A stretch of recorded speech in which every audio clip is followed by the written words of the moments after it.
Oke, kali ini saya akan bawain manhwa yang berjudul Terkurung di Hari yang Sama.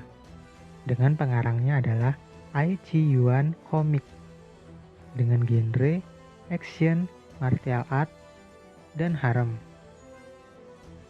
Manhwa ini bercerita tentang seseorang bernama Lin Yue yang meninggal dan dipindahkan di dunia lain. Dia dipindahkan di tempat yang bernama Daratan Hongmeng.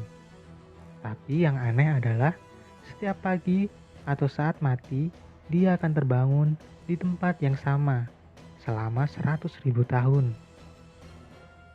Gimana kisah dia yang terbangun di hari yang sama selama 100.000 tahun? Yuk kita lihat ceritanya.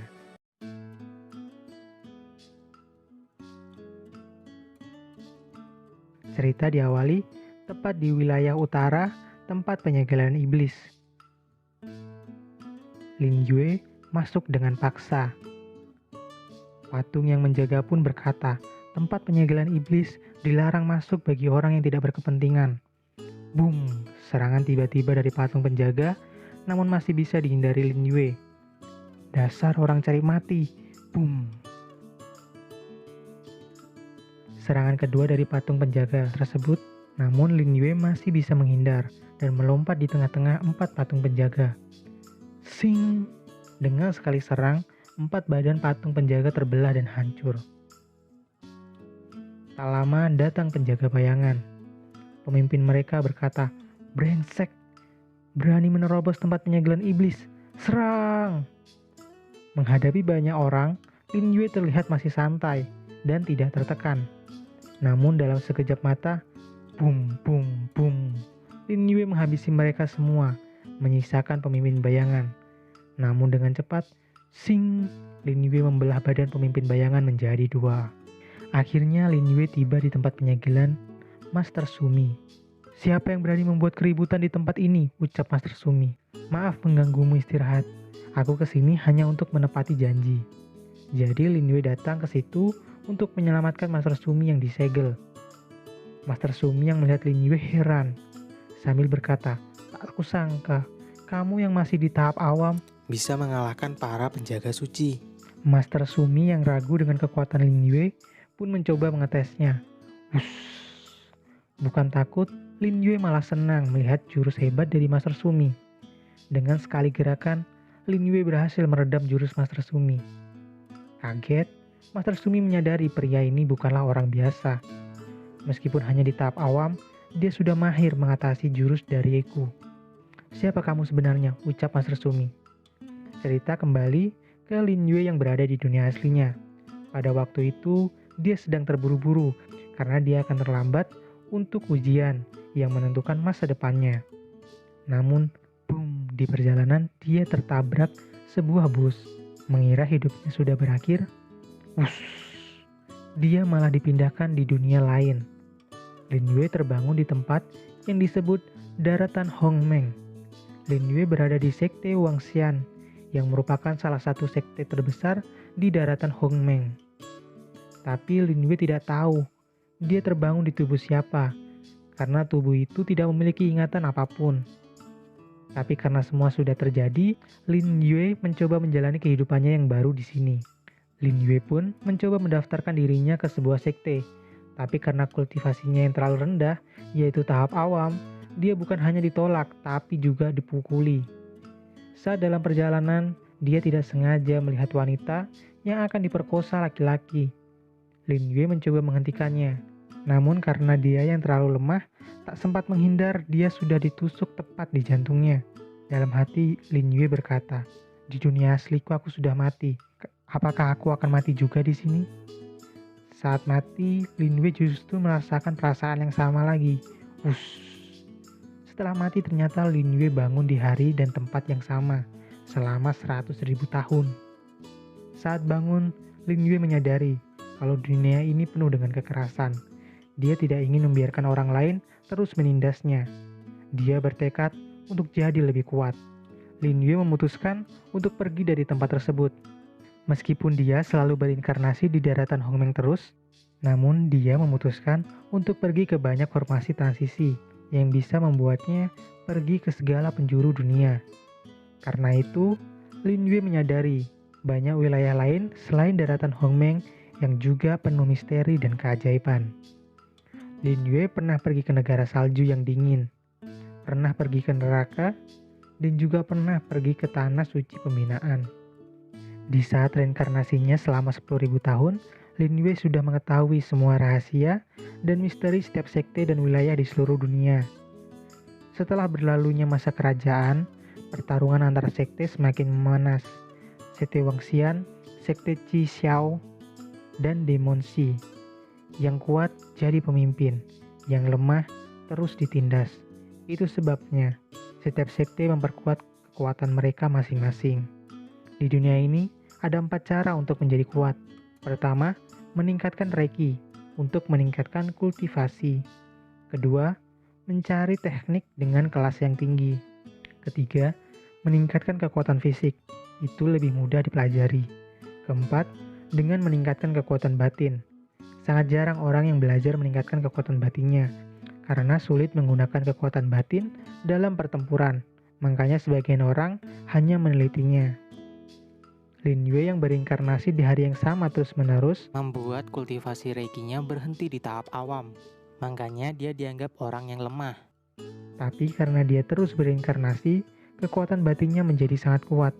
Saat Lin Yue berinkarnasi yang ke-50.000 tahun, karena kultivasi Lin Yue berhenti di tahap awam, dia menyadari kuat lemahnya seseorang tidak ditentukan dari kultivasi reiki. Dengan meningkatkan kekuatan batin, juga bisa membuat seseorang setara dengan orang yang meningkatkan kultivasi reiki. Setelah reinkarnasi 70.000 tahunnya, Lin Yue sudah meniduri semua gadis di daratan Hongmeng. Waktu pun berpindah. Saat Lin Yue sudah berinkarnasi 100.000 tahun, Lin Yue menceritakan pada seorang gadis bahwa dia tahu semuanya, karena dia sudah berinkarnasi 100.000 tahun dan pernah menyelamatkan Master Sumi. Namun gadis itu tidak percaya dan menganggap omongan Lin Yue hanyalah omong kosong, dan malah menuduh Lin Yue orang jahat yang meracuninya. Lin Yue pun menjelaskan kalau dia bukanlah orang seperti itu, dan justru dia ingin menolongnya karena dia tahu siapa yang meracuninya. Gadis itu tidak peduli dan berniat meninggalkannya. Lin Yue memperingatkannya kalau dia terus berjalan ke depan, dia akan bertemu orang yang ingin menangkapnya. Namun tak percaya, gadis itu terus mengacuhkan Lin Yue. Namun benar saja yang diucapkan Lin Yue. Setelah gadis itu berjalan ke depan, dia bertemu orang yang ingin menangkapnya. Dikejar, gadis itu pun berbalik lari ke arah Lin Yue. Bagaimana, apakah sekarang kamu sudah percaya denganku? Ucap Lin Yue. Iya, aku percaya, ucap gadis itu. Baiklah, setelah menyelesaikan ini, ikut pergi denganku, ucap Lin Yue. Setelah membereskan 2 kroco tadi, Lin Yue mengajak gadis itu untuk masuk ke sebuah lorong rahasia.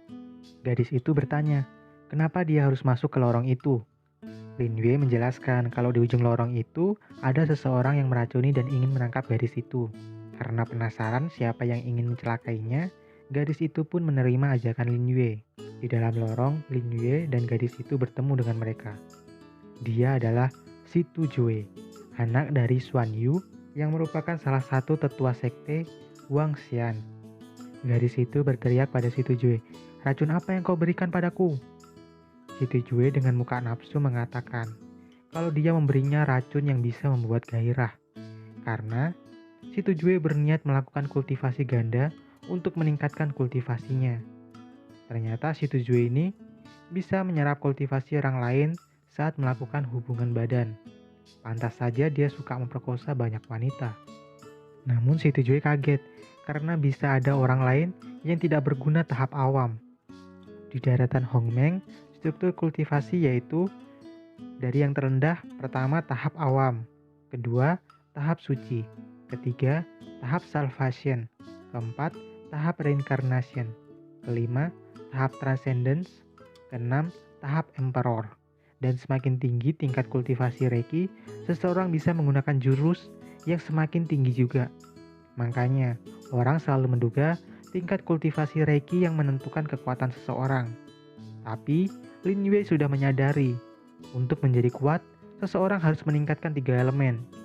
Pertama, kekuatan batin. Kedua, kekuatan raga fisik. Ketiga, kultivasi Reiki. Si Tujue memerintahkan pengawalnya untuk menyerang Lin Yue. Untuk melindungi diri, Lin Yue mengeluarkan sebuah pisau dan menyerang mereka. Dengan sekali serangan, dengan mudahnya Lin Yue membunuh mereka. Setelah membunuh pengawal si Tujue, Lin Yue berkata, "Meskipun aku hanya tahap awam, tapi membunuh kalian seperti membunuh ayam." "Tidak mungkin. Siapa kamu sebenarnya?" tanya si Tujue. Lin Yue berkata, "Si Tujue, kamu baru saja menerobos tahap salvation. Sudah berani merajalela. Konyol sekali." Khawatir, si Tujue bertanya, Kamu bagaimana bisa tahu aku baru menerobos?" Dengan sinis, Lin Yue berkata, "Aku mendengarnya dari ayahmu. Apakah kamu tahu perbuatanmu hari ini bisa menghentikan kerjasama antara aku dan dia, bahkan membunuhnya?" Mendengar kerjasama, si Tujue menduga kalau Lin Yue adalah perwakilan Demonsi. "Kamu duta Demonsi?" tanya si Tujue. Wuss, dalam sekejap Lin Yue menghilang dan berada tepat di depannya. Plak! Lin Yue menamparnya. Lin Yue berkata, "Statusku bukanlah orang seperti kamu yang boleh menyebutnya. Cepat berlutut." Lin Yue tahu kalau ayah si Tujue, yaitu Tetua Xuan Yu, berkolusi dengan Sekte Demonsi untuk memonopoli Sekte Wangxian. Jadi Lin Yue berpura-pura menjadi duta Demonsi untuk memanfaatkan ayah dan anak ini. Si Tujue pun berlutut dan meminta maaf di depan Lin Yue. Namun Lin Yue tidak ingin memaafkannya begitu saja dan meminta salah satu lengannya. Takut, si Tujue meminta maaf lagi, berharap Lin Yue mengampuni dan tangannya tak perlu dipotong. Namun dengan pandangan yang tajam, Lin Yue berkata, apakah aku sendiri yang harus turun tangan?" Si Tujue pun memotong tangannya dan meminta izin untuk pergi dari hadapan Lin Yue. Dengan datar, Lin Yue berkata, "Pergi sana dari sini." Setelah diselamatkan, gadis itu berterima kasih ke Lin Yue dan memintanya untuk mengantarnya kembali ke Sekte Wangxian. Melihatnya, Lin Yue menawarkan diri.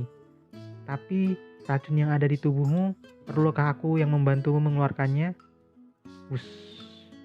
Mereka pergi mengendarai seekor burung. Dalam hati gadis itu berkata, "Dark Phoenix adalah burung terbang dari Sekte Wangxian. Seseorang yang berada di tahap salvation saja perlu waktu lama untuk mengendalikannya. Tetapi Lin Yue yang berada di tahap awam dengan mudah mengendalikannya." Dia penasaran, siapa sebenarnya Lin Yue? Lin Yue tiba-tiba berkata, "Gadis kecil, aku terkurung selama 100.000 tahun. Aku sangat kenal segala sesuatu di Sekte Wangxian. Sangat mudah bagiku menakuti tuan muda dan menjinakkan seekor burung." Gadis itu kaget. Padahal dia tidak bicara, tapi Lin Yue bisa tahu apa yang dia pikirkan dalam hatinya. Gadis itu pun berkata, "Kamu yakin bisa menawarkan racun ini? Karena aku dan Kaisar Iblis Kie sudah tunangan dan akan menikah 2 tahun lagi." Gadis itu bertanya, "Apakah kamu mengenal Kaisar Iblis Kie?" Lin Yue menjawab pertanyaan gadis itu, "Tentu saja aku kenal. Kaisar Iblis Kie adalah salah satu dari 3 kaisar daratan Hongmeng. Untuk 2 kaisar lain di daratan Hongmeng belum dikasih tahu ya. Nanti seiring cerita akan dikasih tahu." Lin Yue juga menyebut kalau Kaisar Iblis Kie merupakan orang terhebat di wilayah utara. dan bahkan Yang mati di tangannya lebih dari jutaan.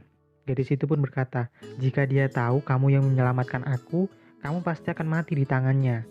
Lin Yue menjelaskan, kalau Kaisar Iblis Kie tidak akan bisa menangkapnya.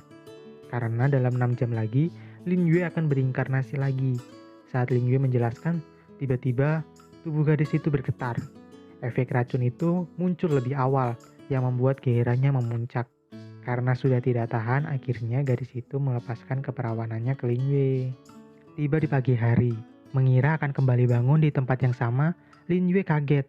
Ternyata dia tidak berinkarnasi, dan malah bangun di samping gadis itu. Dengan wajah memerah, gadis itu bertanya, "Bukankah katanya kamu akan berinkarnasi?" Menyadarinya, akhirnya Lin Yue senang. Dia sudah terbebas dari kurungan 100.000 tahun. 8 tokoh dewa, 4 planet, dan para manusia yang meremehkannya. Karena sudah bebas, Lin Yue berniat gantian menindas mereka. Gadis itu kesal merasa ditipu Lin Yue dan bertanya apakah Lin Yue akan bertanggung jawab. Lin Yue menenangkannya dan berkata kalau dia akan bertanggung jawab. Dalam hatinya, Lin Yue berkata, tak menyangka, setelah lepas dari reinkarnasi 100.000 tahun, hal pertama yang dia lakukan adalah merebut gadis Kaisar Iblis Kie. Karena dia sudah tidak bisa menghindari Kaisar Iblis Kie, Lin Yue berencana untuk mulai mengumpulkan kekuatan. Dia berencana untuk mulai mengumpulkan kekuatan dari Sekte Wangxian. Tiba-tiba, Lin Yue dikagetkan oleh kedatangan tetua Sekte Wangxian, Yang King. Berani menculik gadis Wangxian. Wush! Jaring Dragon Trapping, jurus yang dikeluarkan Yang King untuk mengurung Lin Yue. Khawatir gadis itu segera menyuruh Lin Yue untuk segera pergi. Namun Lin Yue tetap tenang dan sing. Dengan satu jarinya, dia menghancurkan jurus jaring Dragon Trapping dari Yang King. Boom! Tetua Yang King kaget karena jurusnya adalah ciptaan Master Sekte yang bahkan bisa menangkap binatang terkuat. Tapi Lin Yue berhasil menghancurkannya hanya dengan satu jari. Tetua Yang King langsung turun dan berniat menyelamatkan gadis itu secara langsung.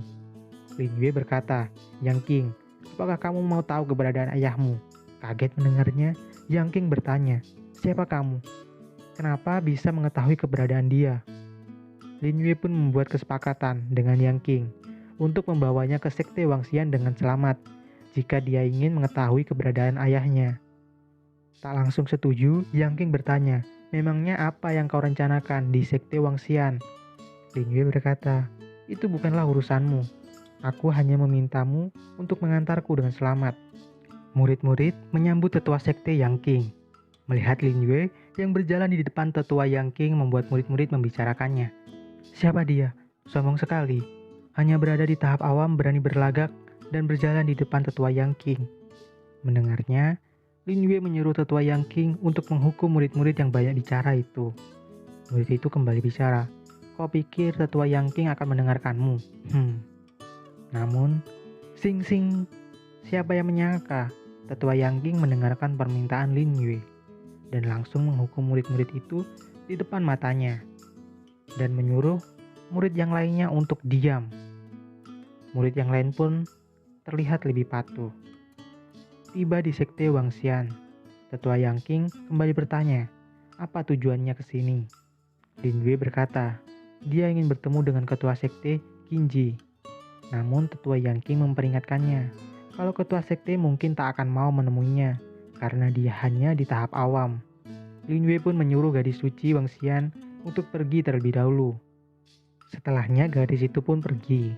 Melihat hal tersebut, sebenarnya membuat tetua Yang King penasaran, kenapa gadis suci menurut dengan perkataan Lin Yue.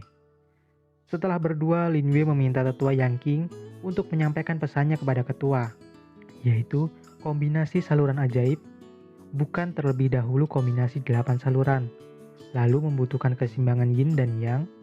Pertama melatih darah, lalu memurnikan tulang, setelahnya akan berhasil.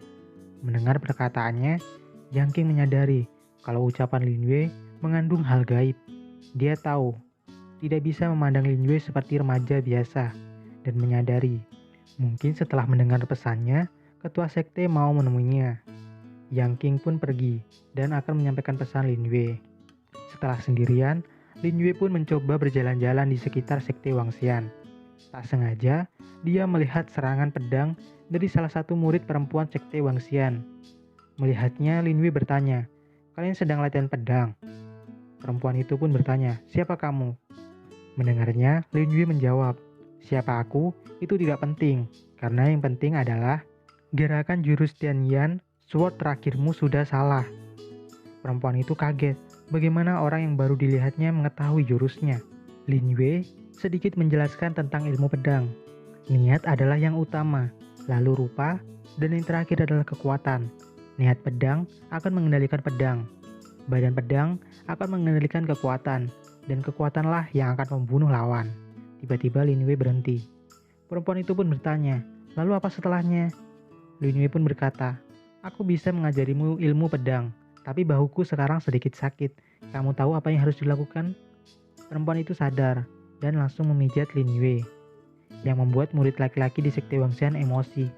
Tak lama tetua Yang King memanggil Lin Yue untuk menemui Master Sekte di aula. Lin Yue menyuruh gadis itu berhenti dan dia segera menuju ke aula. Yang King memarahi perempuan itu.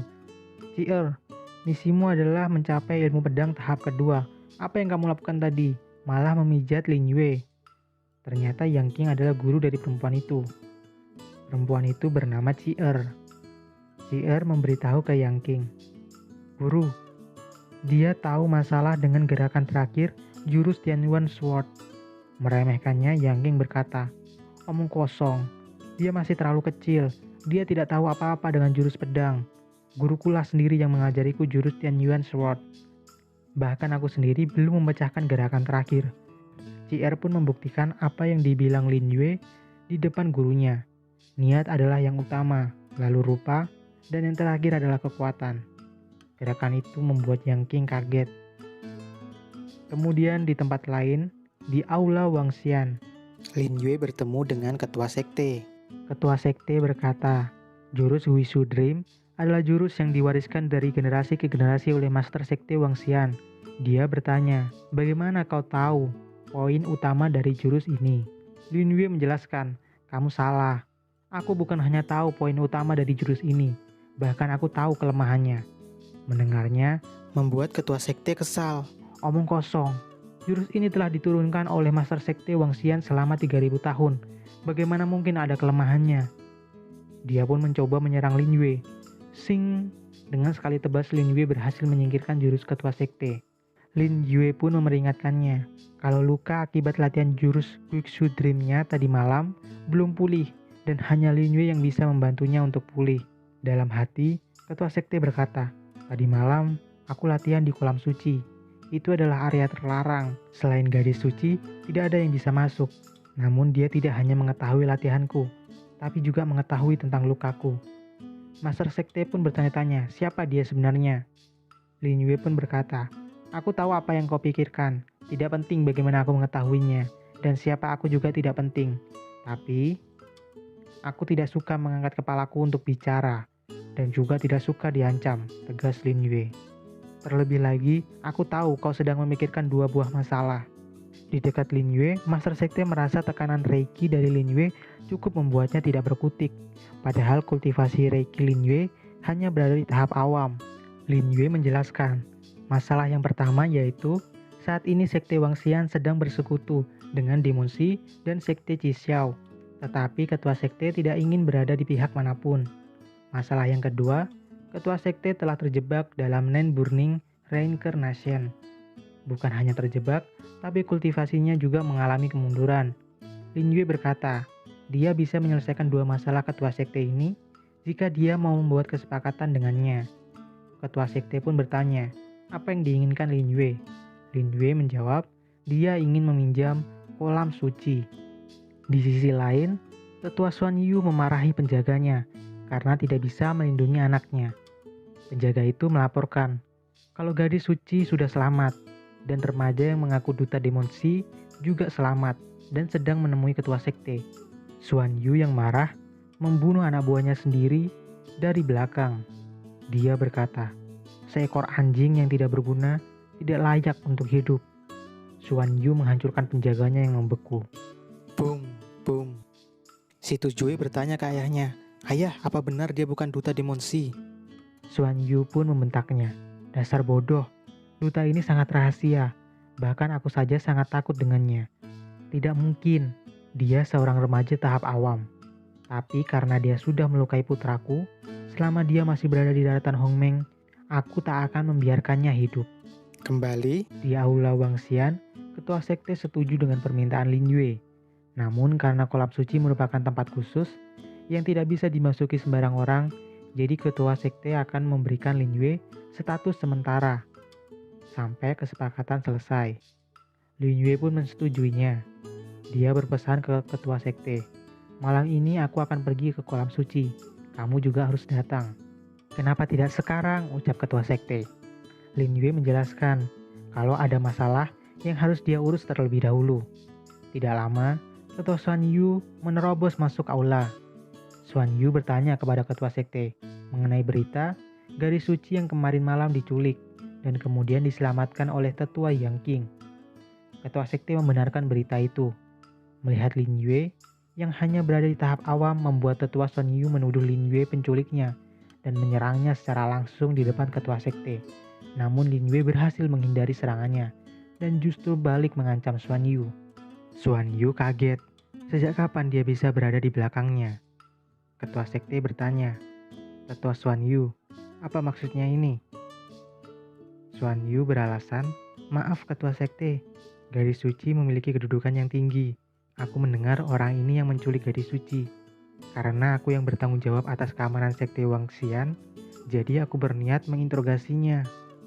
Ketua sekte pun berkata, tidak perlu, karena aku sudah mengetahui masalah ini, dan dia bukan orang yang menculik gadis suci. Karena jika bukan dia yang menolong, pasti sudah terjadi apa-apa pada gadis suci. Dan ketua sekte juga sudah mengangkat Lin Yue menjadi raja suci yang setara dengan kedudukan tetua. Jadi Xian Yu mau tak mau harus menghormati dia juga. Xian Yu pun mengucapkan selamat kepada Lin Yue karena telah diangkat menjadi raja suci, meskipun dalam hatinya masih kesal. Dalam suara transmisi, ketua sekte menyuruh Lin Yue untuk tinggal di kediaman tetua Yang King karena dia telah menyinggung tetua Xuan Yu. Di kediaman tetua Yang King, Ci'er ingin berada di sisi Lin Yue dan berharap dia mau mengajarkannya ilmu pedang. Mendengarnya, Lin Yue berkata, boleh saja, tapi hari ini aku tidak ada waktu untuk mengajarimu karena ada suatu hal yang harus aku urus. Lin Yue pun pergi keluar. Di tempat lain, di ruang pelatihan si Tu Jue kesal mendengar bahwa Lin Yue diangkat menjadi raja suci. Bagaimana bisa seorang tahap awam diangkat menjadi raja suci? Ucap si Tu Jue. Xuan Yu berkata, ada yang aneh tentang dia. Tahap awam tapi bisa dengan mudah menghindari seranganku. Benar-benar tidak masuk akal. Si Tu Jue ingat, ayah, aku tahu kemarin aku menaruh racun pada Qin Yi. Dia pasti membantu Qin Yi menawar racun itu dengan menidurinya. Dan demi menjaga rahasia itu, ketua sekte terpaksa mengangkatnya menjadi raja suci. Xuan Yu yang mendengarnya berkata, ternyata begitu.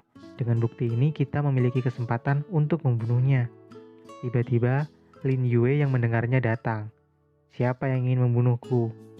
Melihatnya, Xuan Yu berkata, Lin Yue, berani sekali kau masuk ke tempat pelatihanku. Dengan pelanggaran ini, mungkin status raja suci kamu tidak akan bertahan lama. Lin Yue pun menjawab, tetua Xuan Yu, kau telah diutus 30 tahun di sekte Wangxian. Tapi rahasia kolam suci kamu tidak bisa mendapatkannya. Rahasia jurus Kuxiu Dream juga tidak bisa mendapatkannya. Dan sekarang malah membiarkan putramu mencelakai calon istri Kaisar Iblis Qiye. Apakah kamu tidak ingin obat penawar racun tahun ini? Melihat obat penawar, pil racun ular sisik, Xuan Yu menyadari itu adalah sesuatu yang dimiliki duta Demon Shi. Dia pun langsung bersujud dan menyuruh putranya untuk bersujud juga. Lin Yue berkata, si Tu Jue, awalnya aku sudah mengasihanimu dengan mematahkan satu lenganmu saja. Tapi bukan bertobat, kalian malah ingin membuat masalah besar. Takut mendengarnya, Xuan Yu meminta maaf ke Lin Yue dengan beralasan efek pil racun ular sisik yang semakin sakit yang membuatnya membuat keputusan gegabah. Xuan Yu berharap Lin Yue memberikan penawarnya itu dan berjanji akan lebih patuh pada perintahnya. Lin Yue pun memberikan penawarnya sambil mengatakan lain kali tidak boleh sembarangan bertindak dan harus menunggu perintah darinya. Xuan Yu merasa aneh, kenapa duta Demon Shi bisa memberikan penawarnya dengan mudah, tak seperti biasanya. Lin Yue pun berkata, jangan mengira dengan minum obat itu kau sudah sembuh. Obat itu hasil racikanku. Jadi, jika aku memerintahkan, maka kamu harus melaksanakannya, karena jika tidak, aku bisa kapan saja membuatmu mati. Xuan Yu pun kembali bersujud dan berkata, lain kali akan mengikuti sesuai perintah. Tiba-tiba Lin Yue menghilang dari tempat mereka. Di tempat lain, di kolam suci, ketua sekte sudah menunggu Lin Yue. Lin Yue pun menyuruhnya untuk membuka baju, walaupun awalnya menolak, tapi setelah mendengar penjelasan Lin Yue yang mengatakan itu semua dilakukan untuk membantunya menerobos tahap saja. Karena cara untuk menyempurnakan jurus Duxiu Dream adalah dengan membuat yin dan yang saling melengkapi. Ketua sekte pun melepaskan bajunya dan mempercayakannya ke Lin Yue. Lin Yue pun memasukkan Reiki Yang ke tubuh ketua sekte yang membuatnya merasa hangat dan nyaman. Lin Yue menjelaskan, jurus Guxutri mementingkan Reiki Ying, tetapi jika hanya ada Reiki Ying, sulit untuk berkembang. Apalagi jika Reiki Ying sudah berlebihan, itu bisa membuat kultivasi berhenti bahkan turun. Maka tubuhnya membutuhkan Reiki Yang. Ketua sekte pun bertanya, butuh berapa lama untuk menyembuhkan Reiki Ying-nya? Lin Yue pun menjawab, dengan tingkat kultivasi awamnya, dia membutuhkan waktu 6 bulan. Tapi jika kultivasinya meningkat, waktu penyembuhan itu pun bisa dikurangi. Lin Yue menyadari, dia harus meningkatkan kekuatannya dengan cepat, karena waktu yang diberikan sekte Xiao dan Demonsi sangatlah pendek, dan 1 bulan lagi akan ada kompetisi Hongmeng.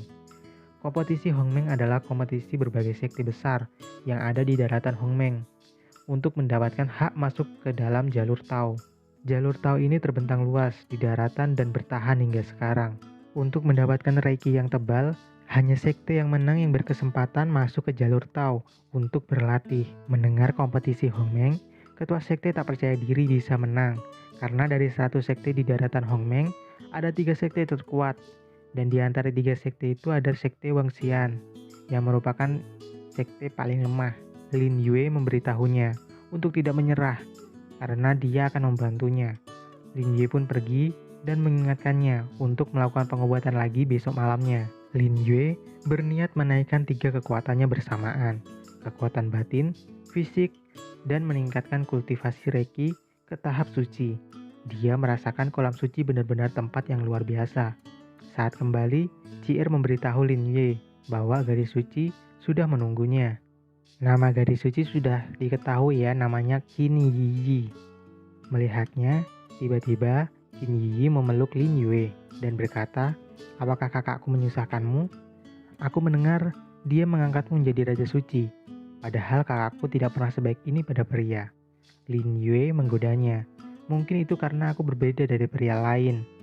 Qin Yiyi merasa kalau dia sudah jatuh cinta ke Lin Yue, dan 2 tahun lagi tak ingin melangsungkan pernikahan dengan Kaisar Iblis Qiye. Kaisar Iblis Qiye adalah penguasa di wilayah utara, dan Qin Yi adalah salah satu calon istri Kaisar Iblis Qiye yang sebenarnya terpencar di berbagai tempat dan sekte yang tak terhitung. Total, ada 108 gadis suci yang 2 tahun kemudian akan menikah dengan Kaisar Iblis Qiye. Kaisar Iblis Qiye berniat mengambil energi kehidupan para gadis suci untuk meningkatkan kekuatannya. Lin Yue mengatakan, karena Qin Yi sudah menjadi wanitanya, dia tidak akan membiarkan direbut oleh Kaisar Iblis Qiye. Karena sudah malam, Qin Yi pun pergi dan berharap Lin Yue bisa mengajari Cier karena dia adalah teman terbaiknya. Setelah Cier mengantarkan Qin Yi, tetua Yang Qing menemui Lin Yue. Lin Yue tahu jika dia yang mengusulkan kepada ketua sekte agar Lin Yue tinggal di kediamannya, agar dia mudah mencari informasi keberadaan ayahnya. Mendengarnya, tetua Yang Qing bertanya, kalau begitu apa yang harus kulakukan agar kau mau memberitahu keberadaannya? Lin Yue berkata, dia akan memberitahunya jika waktunya sudah matang. Lin Yue menyuruhnya masuk dan menemaninya, tapi tidak diapa-apain kok. Lin Yue langsung tidur. Keesokan harinya, Lin Yue menunggu tetua Yang Qing bangun sambil melihat jendela. Ketika tetua Yang Qing bangun, Lin Yue bertanya, Yang Qing, kompetisi Hongmeng akan segera dilaksanakan. Sebagai tetua dari kelompok 12, apa yang kau rencanakan? Mendengarnya, Yang Qing menyampaikan, jika melihat kondisi sekte Wangxian saat ini, mungkin hanya meramaikan kompetisi Hongmeng saja. Lin Yue pun mengatakan, dalam kompetisi Hongmeng kali ini, sekte Wangxian berkesempatan menang. Tapi dia perlu Yang Qing mencari beberapa orang untuk membantu. Penasaran, Yang Qing pun bertanya, siapa yang akan membantu mereka? Lin Yue menjelaskan, orang pertama adalah dia, Yang Qing. Lin Yue akan mengajarinya ilmu pedang dan perubahan jurus Tianyan Sword. Orang kedua adalah Long Lin yang akan ditemui sendiri oleh Lin Yue. Dia bertanya kepada Yang Qing, apakah kamu tahu di mana dia? Yang Qing memberitahunya, Kalau tetua ketujuh, Long Lin biasanya ada di gunung belakang, tapi sifatnya tidak ramah karena dia suka sendirian. Di sana adalah daerah terlarang, tempat pelatihannya untuk melatih ilmu pedang. Bahkan murid kelompok 7 saja tidak boleh sembarangan masuk. Yang King menyarankan agar dia menemaninya jika Lin Yue ingin ke sana. Namun Lin Yue menolak karena dia ingin Yang King melaksanakan tugas untuk menyelamatkan seseorang di sekte tersembunyi dan harus membawanya kembali ke Lin Yue sebelum jam 12 malam. Dan untuk menemui tetua Lin Long, Lin Yue akan membawa Ji Er untuk menemaninya. Lin Yue dan Ji Er pun menuju ke belakang gunung tempat Long Lin. Ji Er berkata ke Lin Yue, "Raja Suci, aku mendengar tetua Long Lin tidak suka orang mengganggunya dan juga melarang orang luar masuk ke gunung belakang ini." Lin Yue memberitahunya, sekarang adalah waktu tetua Long Lin bersama pedang kesayangannya. Bukan hanya tidak suka atau membenci, tapi mungkin orang yang mengganggunya akan dibunuh. Lalu Lin Yue bertanya, "Jadi apa kamu takut jika aku menyuruhmu bertarung dengan tetua Long Lin?" Sedikit khawatir, Ji Er menjelaskan kalau tetua memiliki kekuatan yang lebih kuat dan dia bukanlah lawannya. Lin Yue menenangkannya, "Tak perlu takut. Kamu hanya perlu menahan 7 serangan pertamanya. Dan saat serangan ke-7, dari sebelah kanan kamu harus menggunakan serangan terakhir dari Tianyuan Sword untuk menyerang." Lin Yue menyuruh mengingat apa yang dia bilang agar Ji Er menang. Meskipun sedikit tidak percaya diri, Ji Er pun akan mencoba melakukan seperti yang Lin Yue bilang. Tiba-tiba ada suara, "Siapa yang berani masuk daerah terlarangku? Pasti akan mati." Lin Yue mendorong Ji Er. Boom! Dari belakang mereka muncul serangan dahsyat dari tetua Long Lin. Dalam hati Ji Er berkata, "Jika bukan diselamatkan Raja Suci, mungkin aku sudah mati di pedang tetua Long Lin ini." Tetua Long Lin berteriak, "Apa yang kalian lakukan di sini? Apa kalian tidak tahu gunung belakang ini merupakan area terlarang?" Lin Yue berbicara, "Aku sudah lama mendengar kalau jurus tetua ketujuh tak tertandingi di daratan Hongmeng ini. Tapi aku merasa ini tidak sesuai dengan kenyataan. Makanya sekarang kami ke sini, datang untuk menantang." "Sombong. Baiklah, mari tunjukkan kekuatanmu," ucap Long Lin. Lin Yue menjelaskan kalau bukan dia yang bertarung, tetapi perempuan di sebelahnya. Ji Er memperkenalkan diri. "Aku murid dari tetua ke-12, Jian Ji Er, menggunakan Red Moon Sword, datang untuk menantang tetua Long Lin." Kesal, Long Lin berucap, "Kamu menyuruh perempuan untuk melawanku, bahkan dengan kekuatan kalian berdua masih jauh di belakangku. Benar-benar cari mati." Hus, Long Lin maju dan menyerang Ji Er. Boom. Serangan pertama berhasil ditahan, walaupun membuat Ji Er sedikit terpental ke belakang. Boom. Serangan kedua berhasil ditahan lagi. Hus. Serangan ketiga Long Lin berhasil dihindari Ji Er. Ting ting. Serangan keempat dan kelima berhasil ditahan. Boom. Serangan keenam masih bisa ditahan Ji Er, meskipun memaksanya mundur jauh ke belakang. Setelah serangan keenam, sesuai perintah Lin Yue, Ji Er akan balik menyerang. Dengan santai tetua Long Lin berkata, "Gadis kecil, tidak usah sok berlagak. Apa kau pikir bisa menahan seranganku sekali lagi? Jurus ke-10 Tianyu Sword." Wush. Ji Er balik menyerang. Serangan Ji Er dan serangan ke-7 Long Lin imbang. Long Lin kaget, padahal mereka berbeda kekuatan. Long Lin menyadari dan bertanya, apakah Lin Yue yang mengajarinya untuk menahan serangannya terus-menerus hingga memaksanya mengeluarkan serangan ke-7. Long Lin bertanya, bagaimana Lin Yue tahu kelemahan serangan ke-7-nya? Lin Yue berkata, "Ditemani jiwa, dimurnikan dengan darah, diberi nama Long Lin. Apakah aku benar?" Long Lin kaget dan bertanya, bagaimana caranya dia bisa mengetahui jurus Long Lin Sword? Lin Yue pun menjawab, "Karena aku adalah orang yang suka pedang, jadi dengan sekali lihat, aku sudah bisa mengetahuinya. Dari 10 serangan Long Lin Sword, ada 2 titik kelemahan, yaitu serangan ke-7 dan serangan ke-10. Tak percaya, Long Lin berkata, "Mustahil, aku saja baru mengeluarkan serangan ke-7. Bagaimana kau mengetahui kelemahan serangan ke-10? Lin Yue mengambil sebuah kayu dan berkata, "Jika kamu tidak percaya, aku akan membuktikan kepadamu." Aku hanya cukup menggunakan ranting ini sebagai pedangku dan dalam satu serangan bisa mengalahkanmu. Apa? Longlin dan Cier kaget. Ragu, Longlin berkata, baiklah, coba tahan seranganku. Maju, ucap Lin Yue. Wush. Longlin maju ke depan. Boom. Longlin berniat mengeluarkan serangan ke-10-nya.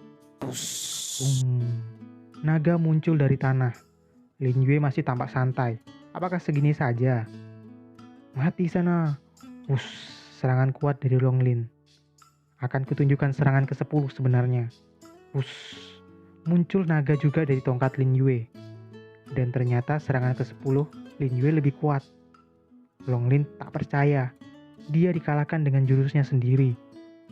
Kalah, Longlin pun bertanya, bagaimana caranya menggunakan serangan ke-10-nya? Lin Yue menjelaskan, dari 7 serangan sebelumnya cukup digabungkan. Longlin pun mengucapkan terima kasih dan bertanya siapa namanya. Lin Yue memberitahunya kalau namanya adalah Lin Yue. Dan Cier menambahkan kalau Lin Yue sebenarnya adalah Raja Suci yang baru diangkat.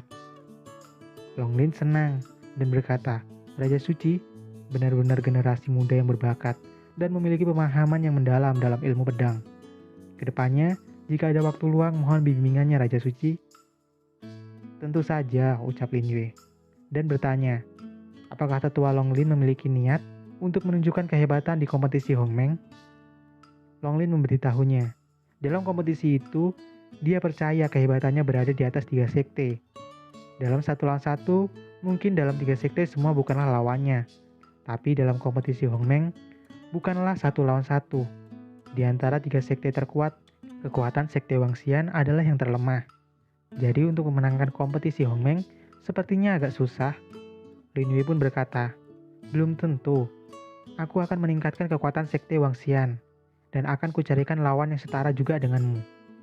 Mendengarnya, Longlin berkata, jika Raja Suci ikut kompetisi Hongmeng, aku juga akan ikut. Tiba di kediaman tetua Yang King. Yang King melaporkan ke Raja Suci bahwa dia telah menyelamatkan orang yang diperintahkannya. Dia adalah tetua kelompok ketiga, Liu Wuhen. Liu Wuhen berlutut dan mengucapkan terima kasih ke Raja Suci. Lin Yue pun memintanya untuk berdiri. Yang King penasaran dan bertanya kepada Lin Yue, bagaimana dia bisa tahu kalau sekte tersembunyi yang bernaung di bawah sekte Wangxian akan memberontak. Lin Yue memberitahunya bahwa masalah sekte tersembunyi itu berkaitan dengan sekte lain, jadi dia tidak bisa memberitahunya sekarang, dan akan memberitahu mereka semua ketika waktunya sudah tepat.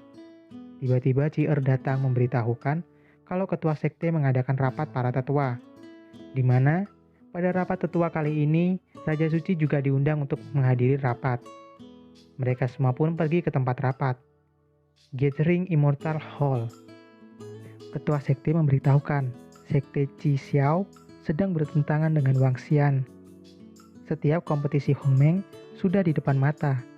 Tapi Master Xiao Yao dari sekte Qi Xiao berniat untuk berkunjung. Bukankah masalah ini aneh? Bagaimana menurut kalian? Lin Yue berpendapat kalau dia berkunjung untuk menguji kekuatan Wangxian. Namun, tetua kelompok 1 Mohe tidak sependapat karena kekuatan Qi Xiao saat ini lebih kuat. Jadi tidak perlu sengaja datang untuk menguji sekte Wangxian yang jelas paling lemah. Tetua kelompok 2, Xiao Mingque, juga sependapat dengan tetua kelompok 1 dan menganggap pemikiran Raja Suci terlalu polos. Boom! Tiba-tiba, Xuan Yu berteriak, perkataan kalian dua tetua terlalu memandang tinggi sekte lain dan memandang rendah sekte sendiri. Tetua Xuan Yu lebih setuju dengan pendapat Raja Suci dan menganggap meskipun saat ini sekte Wangxian mulai melemah, tapi tetap saja mereka jajaran 3 terkuat di daratan Hongmeng. Tetua ke-1 dan ke-2 bingung, kenapa tiba-tiba Xuan Yu mendukung Raja Suci. Bahkan ketua sekte bertanya-tanya apa yang dilakukan Lin Yue terhadap Xuan Yu hingga mau mendukungnya. Dan karena para tetua lain hanya mulai berpikir dan tidak berpendapat, kemudian ketua sekte kembali bertanya, jika Xiao Yao datang untuk menguji kita, maka apa yang harus kita lakukan? Raja Suci berpendapat, bunuh saja mereka semua yang menantang, untuk membuat mereka takut. Namun tetua kelompok 5, Di Zhang tidak setuju. Dia merasa ini bukan waktu yang tepat karena musuh jauh lebih kuat dari Sekte Wangxian. Dia merasa perbuatan Raja Suci bisa mencelakai Sekte Wangxian. Tetua kelompok 4, Yin Kui, juga tidak setuju dengan Raja Suci. Tapi berbeda, Tetua Xuan Yu lebih setuju pendapat Raja Suci.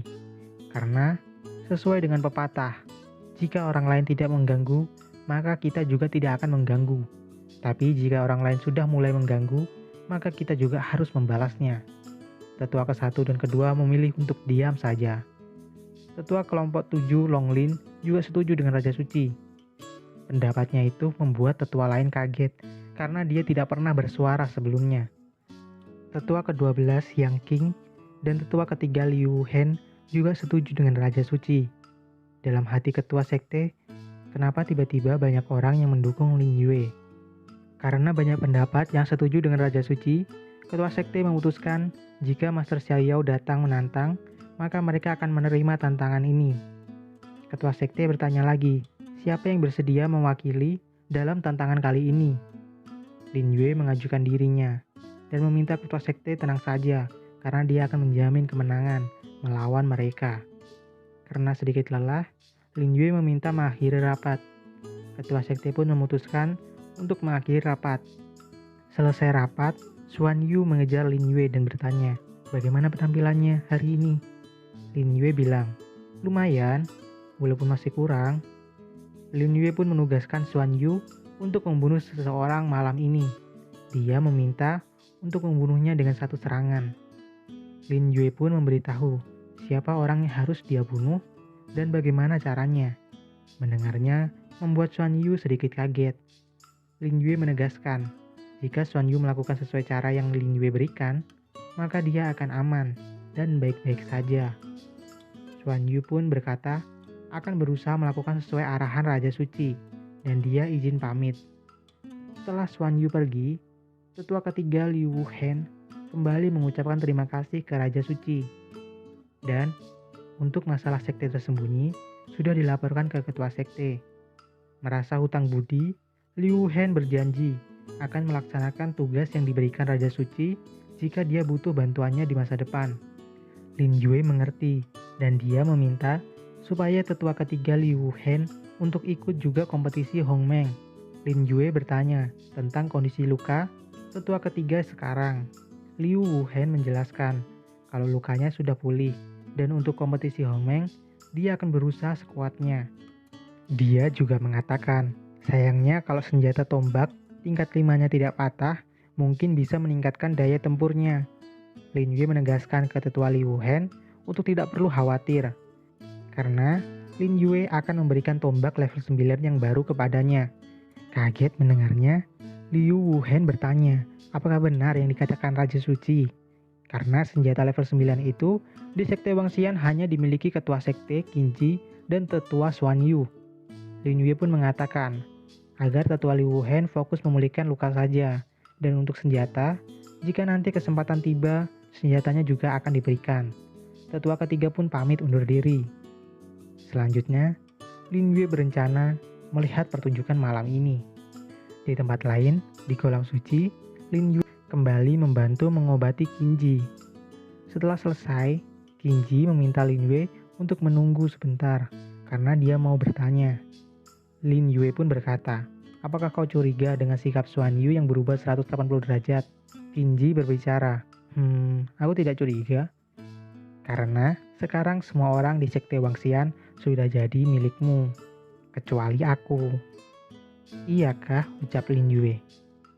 Di sisi lain, Lin Yue menjelaskan, dia tahu ketua sekte punya banyak pertanyaan. Tapi yang perlu dia tahu sekarang, semua yang dilakukan Lin Yue untuk membantunya. Dalam hati, Qinji berpikir, memang dia tidak tahu apa yang direncanakan Lin Yue, tapi saat ini dia hanya bisa mengandalkannya. Lin Yue pun meminta Qinji mendekat padanya, karena dia ingin memberitahu sebuah rahasia. Lin Yue memberitahu kalau Xuan Yu sebenarnya adalah mata-mata yang dikirim Demon Shi yang ada di Sekte Wangxian. Itu membuat Qinji kaget. Lin Yue mengatakan kalau mereka sekarang pasti ada di sekitar, dan dia mengajak Qinji untuk melihat mereka bersama. Setelah berjalan-jalan, tak lama ada suara.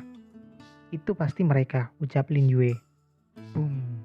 Tetua Xuan Yu memukul tetua keempat, Yin Kui. Brengsek, apa yang kau lakukan? Ucap Yin Kui. Kau telah menyinggung orang yang seharusnya tak boleh kau singgung. Karena malam ini dia ingin kau mati. Mendengarnya, Yin Kui pun berteriak, Xuan Yu, apakah kamu mengerti statusku yang sebenarnya? Mendengarnya Xuan Yu berkata, kau pasti ingin bilang kalau kamu adalah duta dari Demon Sea kan? Sayang sekali, duta yang sebenarnya telah mengetahui trikmu dan dia menginginkan kamu mati malam ini. Yin Kui terus berteriak, aku duta yang asli, kau sudah ditipu bodoh. Tak mendengarkan, Xuan Yu menyuruhnya, diam. Seharusnya kau bersyukur bisa mati di tongkat tengkorakku ini. Bus, Xuan Yu mengarahkan serangannya ke Yin Kui. Boom. Sulit untuk membedakan siapa duta yang asli, tapi obat tidak mungkin bisa palsu. Raja Suci memiliki obat penawar, jadi dialah duta yang sebenarnya, ucap Xuan Yu. Dari kejauhan, Lin Yue dan Qinji melihatnya. Shh. Lin Yue memberi kode ke Qinji untuk jangan bertanya dulu. Setelah menerima serangan, Yin Kui masih bisa bangun dan berkata, brengsek, Xuan Yu, apa kamu lupa siapa tuanmu yang sebenarnya? Dia berteriak, sepertinya aku tidak membutuhkan bantuanmu lagi. Boom. Itu membuat Xuan Yu kaget. 7 pembakaran, 8 pembakaran, 9 roda pembakaran. Yin Kui memperkuat tubuhnya. Xuan Yu berteriak, meskipun kamu sudah mencapai 9 roda pembakaran iblis, aku tidak takut. Karena itu sudah dalam perkiraan duta Demon Sea yang asli. Boom. Xuan Yu kembali menyerangnya. Tak mau diam saja, Yin Kui juga membalas. Boom, boom. Tabrakan dari 2 kekuatan. Melihat 2 kekuatan berbenturan, Qinji berpendapat Xuan Yu akan kalah. Karena begitu, Lin Yue pun berniat membantu Xuan Yu. Dia mengambil batu dan melemparkannya dengan keras. Bam! Batu itu mengenai tubuh Yin Kui, membuat pertahanannya terbuka. Xuan Yu melihat pertahanan Yin Kui terbuka, menyerangnya dengan sekuat tenaga. Boom! Serangan itu membunuhnya. Apa yang dikatakan duta benar. Dengan menyerangnya terus-menerus, pasti bisa membuatmu mati, ucap Xuan Yu. Karena pertempuran itu terlalu ribut, setelah berhasil membunuh, Xuan Yu segera pergi. Xuan Yu telah pergi, ayo kita ke sana, ucap Qinji. Lin Yue menahannya sambil memberitahukan kalau ini belum berakhir. Tak lama, mayat Yin Kui mulai bergerak. Apakah dia pura-pura mati? Ucap Qinji. Setelah bangun, Yin Kui segera melarikan diri. Dia berniat melaporkan ke Master Iblis. Tapi dia sudah dicegat oleh Lin Yue dan Qinji. Ketua Sekte, Raja Suci, kenapa kalian bisa berada di sini? Tanya Yin Kui. Lin Yue berkata, Qinji, urusan di sini aku serahkan padamu. Aku akan pergi mencari Xuan Yu. Baik, ucap Qinji. Sudah tahu semuanya, Qinji tidak berniat bertanya lagi dan akan menghukum Yin Kui. Karena terlalu lemah, Yin Kui berbalik dan mencoba kabur lagi. Berniat kabur. Sing sing, boom. Serangan itu mencincang-cincang tubuh tetua Yin Kui. Setelah berhasil membunuh dan berniat ingin pergi, tiba-tiba jiwa Yin Kui bangkit. Qinji mencoba melihatnya. Dia kaget saat melihat bentuk demon Yin Kui. Di tempat lain, Xuan Yu yang terus berlari berhasil dikejar Lin Yue. Buru-buru, mau kemana? Aku akan memberimu tugas lagi, ucap Lin Yue. Melihat Raja Suci, Xuan Yu langsung berhenti dan berkata, silahkan, tugas apa yang kau inginkan? Lin Yue menyuruhnya pergi ke sekte pembuat senjata untuk mencuri tombak peonik. Lin Yue juga memberitahu kalau tadi Yin Kui pura-pura mati. Jika aku tidak melihatnya, mungkin kamu sudah membuat kesalahan besar. Lain kali, jangan lakukan kesalahan lagi, atau kau siap-siap untuk mati, tegas Lin Yue. Xuan Yu pun meminta maaf, dan berjanji mengingat perkataannya. Lin Yue pergi, dan kembali ke tempat ketua sekte. Sesuai rencana Lin Yue, monster itu telah keluar, dan masuk ke dalam dimensi kerohanian Qinji. Di dalam dimensi kerohanian, Qinji telah digantung dan tak bisa bergerak. Yun Kui yang telah berubah bentuk menjadi monster. Qinji, setiap aku menyelundup masuk ke sekte Wangxian, aku selalu tergoda olehmu. Oleh karena itu, kamu di sini saja menemaniku bertapa, ucap Yin Kui. Saat tangannya ingin menyentuh tubuh Qinji, sing, crot, tangan Yin Kui putus. Melihat ada pola rune di tangan yang putus, Yin Kui menyadari bahwa itu serangan dari jurus Darie. Lin Yue pun muncul di depannya. Hah? Lin Yue? Di daratan Hongmeng sejak kapan ada pendekar ahli kekuatan batin? Ucap Yin Kui. Tanyakan saja pada Dewa Neraka. Boom. Lin Yue menghancurkannya berkeping-keping. Qinji pun tersadar dan berterima kasih. Tak masalah, hanya masalah kecil saja, ucap Lin Yue. Qinji bertanya, apakah makhluk tadi benar-benar Yin Kui? Lin Yue memberitahu, kalau tadi hanyalah Yin Kui yang sudah berubah bentuk menjadi monster. Menjadi monster, sebenarnya seberapa banyak jurus mereka? Bukankah jika Demonsi bertarung dengan sekte Wangxian, kita akan kalah telak? Lin Yue menjelaskan, kamu tak perlu mengkhawatirkan hal ini. Kamu lekas sembuh saja. Serahkan sisanya, aku akan membantumu menguasai sekte Wangxian. Berikutnya, menyerang sekte Qi dan Demonsi. Setelah itu, memenangkan kompetisi Hongmeng. Berikutnya, mengambil barang yang ada di sungai Tao. Saat semua itu berhasil, barulah rencana Lin Yue yang sebenarnya baru dimulai. Setelah itu, Lin Yue pulang. Keesokan harinya, terdapat fenomena di langit yang menandakan Master Xiao Yao dari sekte Qi tiba. Dari atas, Master Xiao Yao berbicara, sudah lama tidak berjumpa. Aku datang kembali mengunjungi kalian. Tidak menyangka kalian semua menyambutku. Melihatnya, ketua sekte Qinji bertanya, Master Xiao Yao, apa tujuanmu datang ke sini? Master Xiao Yao berkata, sudah lama aku tidak mengunjungi kalian. Makanya aku rindu. Memangnya kalian tidak rindu? Tiba-tiba, Master Xiao Yao mendatangi tetua kedua, Xiao Mingke. Dia mengingatkan kembali kekalahan tetua kedua itu dan menanyakan luka pertarungannya dahulu. Tetua kedua pun menjawab kalau lukanya sudah pulih total. Master Xiao Yao pun mengajaknya tanding lagi, tapi dihentikan oleh ketua sekte. Ketua sekte Qinji bertanya kepadanya, apakah tujuanmu ke sini hanya untuk mempermalukan sekte kami? Xiao Yao pun berkata, tentu saja bukan.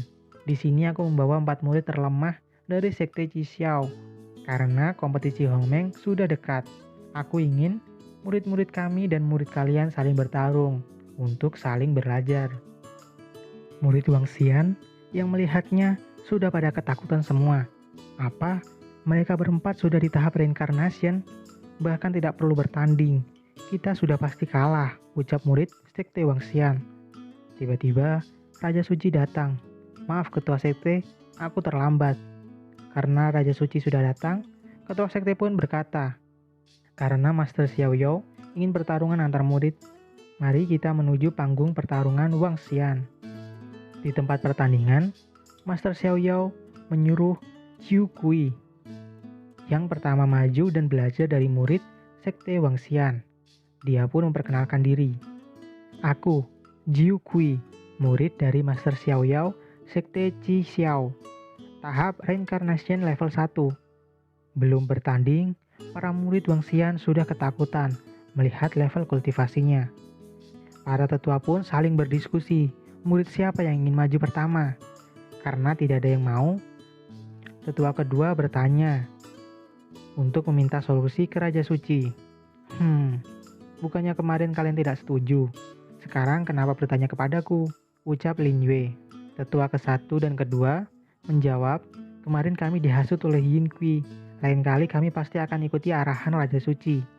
Mendengarnya, Lin Yue berkata, tak masalah, yang penting lain kali jangan salah mendukung lagi. Lin Yue menyuruh Ci'er untuk maju pertama dan memperingatkannya untuk mengingat apa yang sudah dia ajarkan padanya. Ci'er pun maju dan memperkenalkan dirinya. Jian Ci'er, murid dari tetua Yang Qing, tahap Salvation level 3. Mohon bimbingannya. Jiu Kui meremehkan Jian Zi'er sambil berkata, Sekte Wangxian benar-benar telah merosot. Melawan Salvation level 3, mungkin bisa mati dengan sekali seranganku. Murid-murid yang lain khawatir karena kultivasi Jian Zi'er berada satu tingkat di bawah Jiu Kui. Adik seperguruan, turun saja, ucap murid-murid. Tetua Yang King pun bertanya ke Lin Yue, apa tidak salah mengirim Jian Zi'er? Lin Yue menjawab, lihat saja dulu. Di atas arena, Jiu Kui berkata, menyerah saja mumpung masih sempat. Namun dibalas Zi'er, tidak perlu banyak bicara, ayo bertarung. Cari mati. Bus, bum. Jiu Kui melancarkan serangan pertamanya. Zi'er mengikuti ajaran Lin Yue. Maju 3 langkah, lompat ke belakang, dia berhasil menghindar. Dan terakhir serang. Bus. Zi'er balik menyerang dengan jurus ke-9 Tianyuan Sword. Namun serangan itu masih bisa ditahan Jiu Kui dengan lonceng kebal Reiki. Jurus ke-10 Tianyuan Sword. Bus. Sesuai yang dikatakan Lin Yue untuk menyerang titik lemah yang ada di sebelah kanan. Supaya tidak ketahuan, dia berputar-putar dahulu. Master Xiaoyao berkata, percuma. Jurus lonceng kebal Reiki Sekte Chixiao tidak akan bisa ditembus oleh energi pedang. Namun, Zi'er melancarkan serangannya yang tepat berada di sebelah kanan, membuat pedang Zi'er berhasil menembus pertahanan lonceng kebal Reiki. Boom.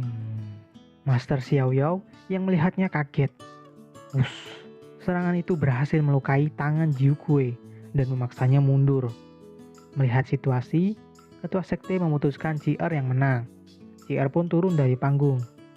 Di sisi lain, murid Xiaoyao yang terluka berkata, Guru, bocah itu bisa membaca titik kelemahan seranganku. Xiaoyao menjelaskan, kalau bukan Zi'er yang membaca titik lemah serangannya, tapi Lin Yue. Xiaoyao bertanya-tanya, siapa dia sebenarnya? Kemudian, Xiaoyao menyuruh murid lainnya. Dia menyuruh Gezhen. Gezhen pun naik ke panggung dan memperkenalkan diri. Aku, Gezhen, tahap reincarnation level 5, menantang murid Sekte Wangxian. Murid-murid lain kaget karena kultivasi Gezhen jauh lebih kuat dari perempuan sebelumnya. Siapa yang mau melawannya? Apakah adik seperguruan lagi? Ucap murid-murid. Ketua sekte bertanya ke Raja Suci untuk memutuskan siapa yang akan melawan Gezhen. Karena tidak ada murid lain lagi yang disiapkannya, Lin Yue sendirilah yang akan melawannya. Namun ketua sekte mencoba menghentikannya karena melihat kultivasinya yang ada di tahap awam. Namun Lin Yue tetap maju dan berkata, kamu lupa, aku bertarung tidak hanya mengandalkan kultivasi Reiki saja. Lin Yue yang berada di atas panggung membuat murid-murid kaget. Kenapa Raja Suci naik? Bukannya dia seperti gadis suci yang hanya santai dan menikmati hari. Hanya di tahap awam berlagak sekali, ucap murid-murid lain.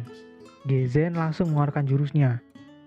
Roar, Raga Cloning. Raga Cloning adalah jurus tingkat tinggi. Setelah menunjukkan jurusnya, Gezhen berkata, cepat sebutkan namamu. Namun Lin Yue menjawab, orang yang mati tidak perlu tahu namaku. Orang mati? Berlagak sekali kamu. Mari kita lihat siapa yang akan mati di sini. Gezhen maju menyerang Lin Yue. Namun Lin Yue berhasil menghindarinya. Bukan hanya menghindar, tapi Lin Yue membalas menyerang balik dia. Serangan itu memberikan dampak yang besar ke tubuh Gezhen. Melihat Lin Yue yang hanya berada di tahap awam memiliki serangan yang sangat kuat, membuat semua orang kaget. Merasa bahwa serangan Lin Yue terlalu kuat dan dia tidak bisa melawannya, Gezhen berencana melarikan diri. Namun Lin Yue yang melihatnya tidak membiarkannya kabur. Sing! Serangan Lin Yue berhasil menembus dada Gezhen. Serangan itu membuat Gezhen terjatuh dan tidak bisa bergerak. Dia bertanya, siapa kamu sebenarnya? Lin Yue menjelaskan, bukannya tadi sudah aku bilang, orang yang mati tidak layak mengetahui namaku. Muncul pedang tajam di atas Gezhen. Dia tewas di tangan Lin Yue. Sialan, berani sekali kau membunuh muridku, teriak Xiaoyao. Lin Yue menjawab, siapa tadi yang meminta untuk pertarungan di atas panggung Wangxian ini? Jika sudah di atas sini, tidak perlu bertanggung jawab dan harus terima resikonya. Tetua kedua, Xiao Mingque berkata, "Aku tidak menyangka melihat ilmu pedang Raja Suci sangat hebat. Mungkin lebih hebat dari Tetua Yang King." Tetua Yang King yang mendengarnya memberitahukan kepada mereka kalau di daratan Hongmeng tidak ada ilmu pedang yang lebih hebat dari Raja Suci. Dalam hati, tetua ketiga awalnya berpikir kalau Raja Suci hanya hebat dalam membaca keadaan. Dia tidak menyangka kalau Raja Suci juga memiliki kemampuan yang hebat. Setelah menang, ketua sekte menyuruh Raja Suci untuk turun. Namun dia menemukan cincin penyimpanan Gezen dan memprovokasi Master Xiao Yao. "Masih ada 2 muridmu lagi yang belum bertarung. Sini maju bersama-sama saja," tantang Lin Yue. Murid Wang Xian yang lain melihatnya kaget. Mereka berkata, "Apa Raja Suci sudah gila? 2 orang yang tersisa pasti lebih hebat dari Gezen." Merasa terprovokasi, murid Xiao Yao meminta izin untuk melawan Lin Yue. "Guru, dia telah membunuh adik seperguruan. Biarkan kami membunuhnya." Xiao Yao berteriak, "Bodoh! Dalam sekejap dia bisa membaca titik terlemah lawannya. Jika kalian maju, sama saja dengan mengantar nyawa." Jiu Kui yang memeriksa mayat Gezen melaporkan ke Xiao Yao jika cincin penyimpanan Gezen telah menghilang. Xiao Yao yang mendengarnya kaget. Karena mereka tidak mau bertanding, Lin Yue kembali memprovokasi mereka sambil menunjukkan sebuah cincin. "Jadi bagaimana? Mau bertarung atau tidak? Jangan-jangan kalian ingin aku menunggu kalian seharian ya?" Xiao Yao yang melihat cincin berada di tangan Lin Yue berteriak, "Ketua Qin, mengapa kamu membiarkan murid sektemu mencuri barang orang lain? Cepat kembalikan cincin penyimpanan Gezen kepada kami." Dengan santai Ketua Qin menjawab, "Apa kalian memiliki bukti bahwa cincin penyimpanan itu milik kalian?" Lin Yue juga berkata, "Jika ini cincin penyimpanan milikmu, coba sebut apa isi yang ada di dalamnya." Jiu Kui menjawab, "Jika di dalam cincin penyimpanan Gezen terdapat 200.000 mutiara Reiki. Jadi mutiara Reiki adalah mata uang di seluruh dunia. Selain mata uang, mutiara Reiki juga bisa digunakan untuk melatih dan memulihkan diri."